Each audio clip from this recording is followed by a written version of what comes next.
It was nearly midnight at the Larkspur Diner, the kind of roadside spot that smelled like coffee and rain. Mae Delaney counted out a sad stack of bills and nickels, not enough to call it a good night. Barely enough to call it a night at all. She was 29 going on weary, with strawberry hair twisted into a knot and an apron that had seen better summers.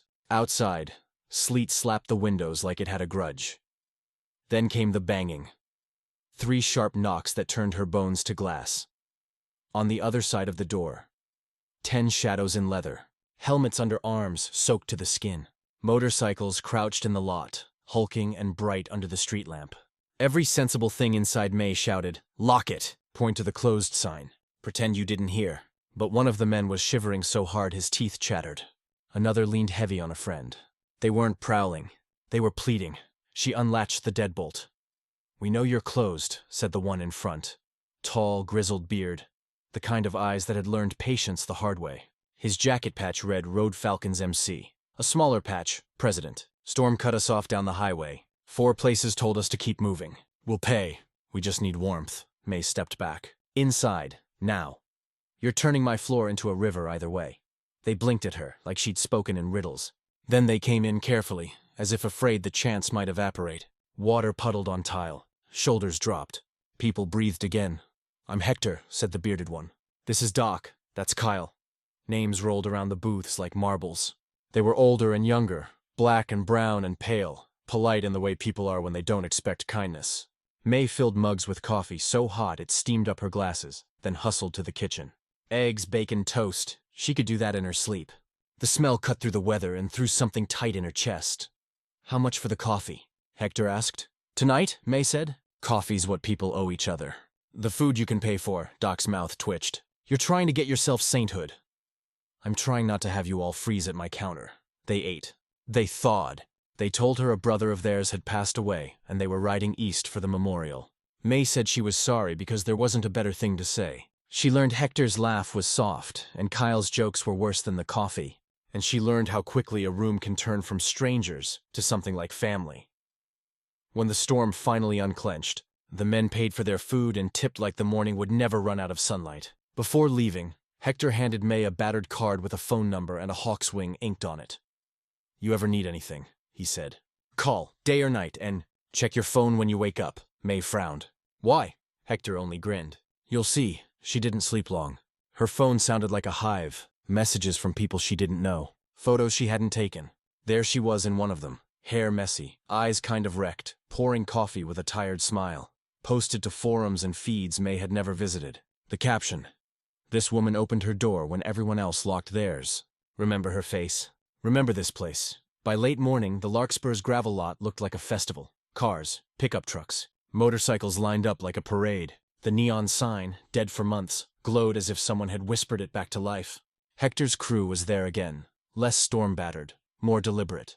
"We tightened your freezer seal," he said casually. "Found the leak in the kitchen roof. Kyle's an electrician. The sign took him 20 minutes. You didn't have to," Mae said. "We did," Hector answered, as if it were gravity. A door opened. Debt paid. Inside the place went from sleepy to teeming. Plates spun from grill to table. Mae moved so fast her apron strings cut into her waist. People apologized for crowding while asking for pictures. A woman in a patched vest squeezed Mae's hand. "You gave us dignity last night. Let us give you a little back." By noon, a reporter with a camera arrived. By mid-afternoon, another. The story, the one about a waitress and a storm in leather that didn't hide hearts, grew legs. Folks drove hours just to leave a tip and a note that said, "Keep going." And then came the letter. The landlord, Garrick Boyle, decided the diner's rent should be more than double. "Market adjustment," he called it later, smiling a thin smile that never reached his eyes. He came in himself to deliver the speech. He name-dropped a clause in the lease. He mentioned opportunity a lot. Mae read the letter again and again. The numbers were cruel. The timing, surgical. Hector watched from a booth, still, hands folded. "How much?" he asked afterward. Mae showed him. His jaw set. "Tony?" He called to a man no one had noticed was wearing wire-rim glasses, and the kind of calm you don't learn in libraries. "Contract review. Now." Another writer, Reese, started pulling comparable rents on a laptop, muttering about absurdity per square foot. "You can fight this," Tony said, flipping pages. "The clause is vague. We'll argue that change in operations doesn't mean success. It means you switched to being a nightclub, which you didn't." We don't have time or money for court, Mae said. Her stomach felt like someone had wrung it out over the sink. Then we fight in daylight, Hector said. We make sure everyone knows the story. Harassment doesn't like cameras. They opened a petition table under a pop-up tent. People lined up around the building to sign. Teachers, nurses, grandmothers leaning on walkers. Teenagers in leather jackets. He can't push you out just because we showed up, one man said, scrawling his name like a vow. The list passed 1,000 by lunch and 3,000 by closing. Local news called it a groundswell. A regional paper ran an editorial about decency and greed. Boyle blinked at the headlines, swallowed the interviews, met with his lawyer, and with markedly less swagger, withdrew the increase. Mae cried in the walk-in, and then on the patio, and then into Hector's jacket while he pretended not to notice. For every victory, there's a test. The developer arrived next, a sleek man named Weston Reeve whose handshake felt like lacquer. $500,000, he said, setting a card on the counter like a trap. Sell now while the story's hot. No, Mae said. He leaned closer, voice pleasant as poison. Attention fades. So will this little miracle. Two men, broad, solemn cologne that smelled like money and threat, came after hours to clarify the offer. Mae pressed the panic code Hector had programmed into her phone and kept them talking until the rumble of engines arrived like thunder you could steer. The men left. The engines stayed. The next morning, the Road Falcons and half a dozen allied clubs stood shoulder to shoulder across the lot. A quiet wall of leather and resolve. No shouting, no fists, just presence. It turns out some kinds of trouble don't like witnesses either. The cameras returned. Not for the menace, for the miracle. A week later, Hector climbed onto a borrowed flatbed and announced something Mae didn't think people really did anymore. A rally, not a protest. A celebration. They came from 3 states away, then from 5, then from 10. The banner read Brotherhood Day at the Larkspur. Food trucks circled the lot. A stage sprouted by the roadside. Children climbed onto bikes for pictures while riders showed them how to sit, small hands on gleaming tanks. When Hector called Mae to the microphone, she wanted to hide under the counter. Instead, she wore a borrowed jacket and told the truth. I didn't open a diner, she said, voice shaking. I opened a door. You turned it into a home. Hector handed her a custom Road Falcons jacket. Deep brown, hand-stitched, the club insignia on the back and, beneath it, Larkspur Diner, official stop. The crowd answered with cheers and engine growls that felt like someone thumping the world's biggest heartbeat. Mae cried again. Everyone pretended they weren't. The story leapt from town to region to national morning shows in a line of dominoes you could see from space. Donations trickled in at first, then poured. Notes came with them. My dad wrote, "He would have loved your place. Here's 50. A small-town teacher wrote, "My class watched your speech." The kids collected coins to help. A retired mechanic sent a check and a drawing of a 1967 Bonneville he'd never restored. With the money. With Mr. Patterson, the aging owner who suddenly looked 20 years younger. And with Tony's papers crisp and airtight, Mae and the crew made a bigger leap. A cash offer for the building itself. Garrick Boyle showed up with a lawyer and a face gone careful. It's a fair price, Tony said, sliding the folder across the table. You think you won, Boyle said, looking past Mae at Hector, who only raised an eyebrow. But this shine will wear off. Maybe, Mae said. But we'll still be here. He sold. The deed landed in Mae's hands.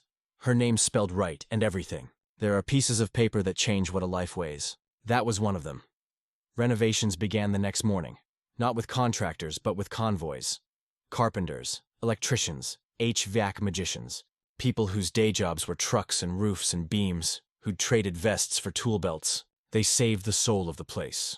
The original counter, the old Coke sign, the booth where Mr. Patterson's late wife had said yes. They rebuilt the bones, new wiring, new plumbing, a kitchen that finally kept up with their miracles. Clubs from Delaware, Maryland, and farther sent gear. Commercial fridges, grills that could wake a stadium, lights that made everything look honest. Labor cost nothing. Pride covered the rest. Mae worked from a borrowed food truck those weeks, pouring coffee like currency and passing sandwiches through a window to people who were technically volunteers and unmistakably family. At night, she walked the empty, half-built room and rested her hand on the preserved counter, whispering, "We're almost there." The reopening drew neighbors and strangers and the mayor and 100 cameras and, most importantly, the original 10 who had knocked in a storm. The ribbon came down. Mae and Mr. Patterson cut it together. Hector presented a framed proclamation signed by the presidents of dozens of clubs. Protected ground. Any harm to this diner is harm to us all. Not a threat, an oath. Inside, the booths were new but familiar, the floor warm, the coffee better, the smiles the same. The first cups went to Hector and Doc and Kyle, where they'd sat on night one. Feels like yesterday, Kyle said. Feels like we've always been here, Mae answered. Attention can be fickle. Community, if you feed it, isn't. Word spread in a different way now. Crews of nurses made it their morning ritual. A construction team arrived at dawn each day and left their boots by the door like church. Teachers brought students to see an essay you could walk into. Bikers rotated night watches so Mae never closed alone. Quiet guardians by the corner window, sipping decaf like it was duty. More diners started doing what Mae had done. Open a door, pour a cup, ignore the stereotype. Clubs agreed to a standing promise. A network of safe stops. Places where you could be leather and still be home. Someone online called it the open door movement. Mae didn't name it. She was too busy making sure there were always clean mugs. Requests flooded in for interviews and appearances and brand deals. Mae said yes to some, no to many, and only if we can talk about the scholarships to a few. Because a piece of the dream that grew from blueprints and donations was this. Money set aside each year for kids in Rust Hollow, who needed a hand to get to whatever came next. Trade school, college, a certification that meant a better paycheck and a safer life. One evening, Hector carried in a bakery box and a grin. 2-month anniversary, he said. Donuts and numbers. He showed Mae a collage someone made online. Hundreds of photos of doors opening. Restaurants ladling soup for the cold. Barbers giving free cuts to folks looking for work. Bike clubs hosting coat drives. The hashtag made her blush. The pictures made her quiet. I didn't mean to start anything, she said. That's why it worked, Hector replied. It started because it should. A year passed. The Larkspur got busier, then steadier. The petition plaque hung by the register. The protected ground certificate glowed near the door. There were fewer cameras now and more regulars. The neon sign that Kyle revived refused to flicker again. At the back of the diner, on a wall painted the color of sage, a new collage grew. Faces and notes and patches from clubs near and far, and above them all, the line that had become a promise. Where brotherhood begins with coffee. Sometimes late, when the rain had the roof to itself and the dishwashers hummed like lullabies, Mae would lock the front door and rest her palms on the counter she owned. She'd think about a night of sleet, and a knock that could have gone unanswered, and the simple, stubborn decision to unbolt a lock. What changed everything wasn't a headline, or a rally, or a certificate. It was a cup of coffee offered to people accustomed to being turned away. It was the oldest story told in a new place. One door opens, and another, and another. That's how a diner becomes a beacon. That's how a stranger becomes family. That's how a storm leaves behind something green. So if you're ever on Route 22 near Rust Hollow and you see the Larkspurs glow, stop in. The coffee's hot. The stools are warm. If you need a jacket, someone will bring one. If you need a hand, someone will stand beside you. And if it's raining, well, someone learned long ago how to unfasten the deadbolt.